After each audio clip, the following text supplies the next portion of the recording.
Таджики были в ужасе от доносящихся с границы с Афганистаном выстрелов.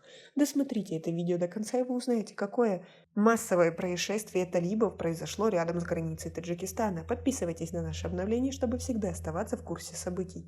Около 35 боевиков и несколько командиров запрещенного в России радикального движения «Талибан» погибли при штурме Файзабада, центра провинции Афганистана Бадахшан. Об этом сообщили в пресс-центре 217-го корпуса Афганской национальной армии «Памир». Известно, что талибы пытались захватить город с 4 сторон, однако встретили сопротивление правительственных войск. Также в результате ожесточенных боев было ранено 25 радикалов. По словам представителя Минобороны, боевики используют мирных жителей как живой щит и укрываются в их домах. Всего же правительственные войска сейчас проводят операции в 16 провинциях Афганистана.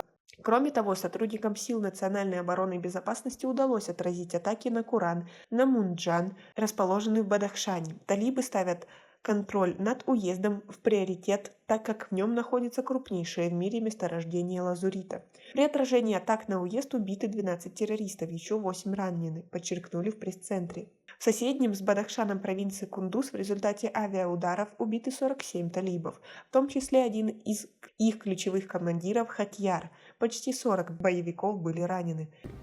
Не исключено, что также боевики попытаются вторгнуться в соседнее с Афганистаном государство. Отражать возможные атаки готовятся военные Таджикистана и Узбекистана. На территории двух республик проходят масштабные учения, в том числе с участием России. В зону их проведения перебросили подразделения и технику, включая вертолеты.